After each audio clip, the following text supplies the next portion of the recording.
بچوں کو کس طرح ڈیل کیا. میں روزانہ میرے پاس بچہ گستاخ ہے، بچہ نافرمان ہے، باپ جی بچہ اب سنتا نہیں ہے، بچہ یہ ہے، بچہ وہ ہے. ایک نبی کی حدیث سن لو، بچے تمہارے غلام ہیں. آپ سب باپ بیٹھے ہو، جتنے آپ ٹیچر بیٹھا ہو اب سب باپ بیٹھے ہو. جو مستورات ٹیچر ہیں وہ بھی ماں بیٹھی ہیں، اور اصلی باپ اور ماں بھی بیٹھے ہوئے. میرے نبی نے فرمایا اکرموا اولادکم، اپنے بچوں کو عزت دو، عزت دو. میرے نبی کیسے عزت دیتے تھے؟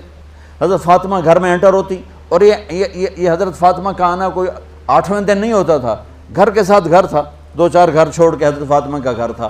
ہر دوسرے تیسرے دن حضرت فاطمہ آتی ہیں. میرے نبی چیئر پہ بیٹھے ہیں، زمین پر بیٹھے ہیں، چارپائی پر بیٹھے ہیں، لیٹے ہوئے ہیں.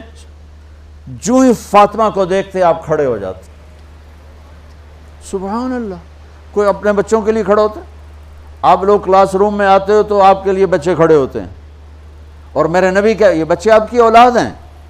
میرے نبی کھڑے ہو جاتے، اور وہیں نہیں کھڑے رہتے تھے بلکہ تیزی سے آگے بڑھتے تھے، اور جا کر حضرت فاطمہ کا ہاتھ پکڑ لیتے تھے مسافر کے، اور پھر دیکھو مجھے یوں بوسہ لیتے، پھر ہاتھ پکڑے پکڑے پکڑے لے کر آتے، پہلے حضرت فاطمہ کو بٹھاتے پھر خود بیٹھتے تھے.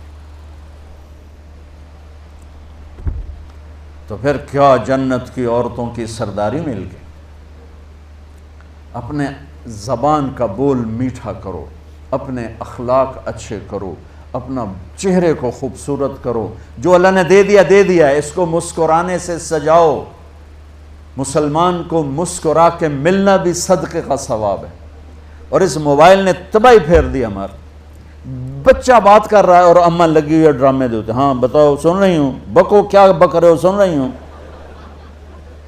دیکھو اللہ کے واسطے یہ فون ہے بھائی، فون ہے، اسے ضرورت کے لیے استعمال کرو. اس کو اپنے لیے لعنت مصیبت نہ بناؤ. ایک خاتون پیپر چیک کر رہی تھیں، ٹیچر تھیں، تو چیک کرتے کرتے رونے لگیں. تو ان کے خامن نے پوچھا کیا ہوا؟ تو انہوں نے پیپر آگے کر دیا، اوپر roll number dash dash dash. تو اس میں تھا کہ تم کیا بننا چاہتے ہو، ایک کویسچن تھا، تم کیا بننا چاہتے ہو.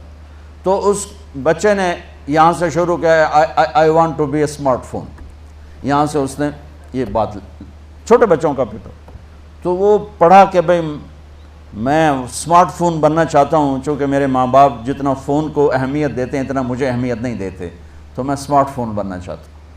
تو اس کے خامن نے کہا تو اس میں تو کیوں رو رہی؟ کہا تمہیں پتہ یہ رول نمبر کس کا ہے؟ کہا نہیں. کہا یہ تیرے میرے بچے کا ہے. میرے نبی نے ایک زندگی سکھائی. آپ گھر میں آتے تھے مسکراتے ہوئے آتے تھے، اظہار محبت فرماتے تھے. عرب کے ماحول میں بیوی سے اظہار محبت عیب تھا، اور گرل فرینڈ بنانا ایک فخر تھا. آپ لوگ کٹھے پڑھتے ہو، اس لعنت سے بچو. باعزت آئے ہو، باعزت چلے جاؤ. اپنی شادیاں ماں باپ کی رائے سے کرو، ماں باپ کی دعائیں لے کر کرو، اپنے فیصلے خود مت کرو. یہ کیا کریں، اب بچے بچیاں کٹھے پڑھتے ہیں تو اس قسم کی لعنتیں چلیں گی تو صحیح، لیکن میں جتنا بچ سکتے ہو بچو بچو. اپنے فیصلے ماں باپ کے حوالے کرو، اپنے فیصلے ماں باپ کے حوالے کرو. چونکہ جتنی عشق کی شادیاں ہوتی ہیں وہ ساری ہی ناکام ہوتی ہیں. عرب کے ماحول میں اظہار عشق بیوی کا عیب، اور گرل فرینڈ کے لیے اشعار. اس کلچر میں بھرے مجمع میں ایک آدمی پوچھتا ہے یا رسول اللہ من احب الناس الیک، آپ کو سب سے زیادہ کس سے محبت ہے؟ تو اپنے نبی کی سنو. آپ نے زور سے فرمایا عائشہ سے. وہ ہل گیا، کہنے لگا ارے یہ کیا ہوا یا رسول اللہ، میرا مطلب یہ نہیں ہے، میرا مطلب ہے کہ مردوں میں کس سے زیادہ پیار ہے. تو آپ کو پتہ چل گیا، اس کی نبض پہ ہاتھ رکھ لیا کہ اس کو ہضم ہی نہیں ہوا کہ میں نے عائشہ کا نام لے دیا. اب آپ نے کہنا تھا ابو بکر سے، تو آپ نے کہا عائشہ کے ابا سے، عائشہ کے ابا سے. آپ اتنے کائنات کا بوجھ سر پہ اٹھا کے زندگی گزاری، اور اپنے حسنین کے لیے روزانہ وقت نکالتے تھے. آپ کہتے ہو میں ریکٹر ہو گیا ہوں، میرے پاس ٹائم کوئی نہیں، میں پروفیسر ہو گیا ہوں، میرے پاس ٹائم ہی کوئی نہیں، تو کیا فائدہ ہے ٹائیاں لگانے کا؟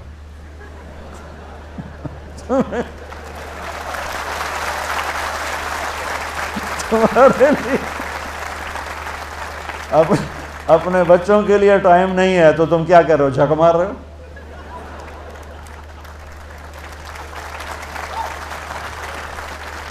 میرے نبی سے زیادہ مصروف کوئی آئے گا؟ بولو، جواب دو زور سے۔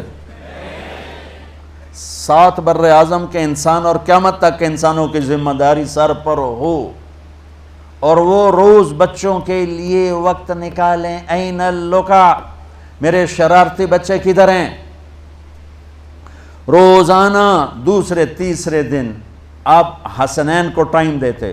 اب کیسے ٹائم دیتے؟ دیکھو ان کے لیے ایسے آپ ان کے لیے ہاتھ بھی بچھا دیتے اور پاؤں کے گھٹنے بھی اٹھا دیتے، ہاتھ اور گھٹنے لیول کر کے، کمر پورا جیسے سواری کا ہوتا ہے۔ آؤ بھائی بچوں اپنے اونٹ پہ چڑھ جاؤ، دونوں بچوں کو اوپر چڑھا کر کمرے میں چکر لگاتے، پھر کہتے تمہارا اونٹ کیسا ہے؟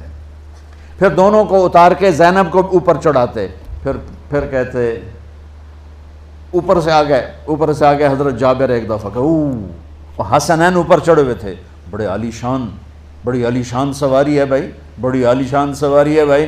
تو میرے نبی نے نیچے سے کہا بڑے عالی شان سوار ہیں بھائی، بڑے عالی شان سوار ہیں بھائی، میرا سب سے بڑا سرمایہ میری اولاد ہے، میں نے اسے ٹائم نہ دیا، میں نے اسے یہ سب آپ کی اولاد بیٹھے ہوئے ہیں، سب آپ کی اولاد بیٹھے ہوئے ہیں۔ ٹیچر کا رتبہ بہت بلند اللہ نے بنایا ہے۔ میرے نبی ٹیچر بن کے آئے، بادشاہ بن کے نہیں آئے، حاکم بن کے نہیں آئے، تاجر بن کے نہیں آئے، میرے نبی معلم بن کر آئے، مقدس ترین نسبت۔ یہ سب آپ کی اولاد ہے، یہ اگر اچھے انسان بنتے ہیں، میرے 5 بچے ہیں، کتنا کو صدقہ جاریہ بنیں گے؟ آپ کے 10,000 بچے ہیں، اگر یہ ایک بچہ صحیح چلے، نیک بنے، آپ خود جو کتنا بڑا آپ نبیوں کے ساتھ اٹھائے جائیں گے۔ یہ اتنا عالی شان مرتبہ ہے انسانیت کے لیے، معلم بننا، ٹیچر بننا۔ لیکن پھر نبی کی زندگی پڑھو، نبی والے اخلاق پڑھو کہ میرے نبی نے کیسے زندگی، کیسے خوبصورت طریقے سے اپنی اگلی نسل کو سنبھالا۔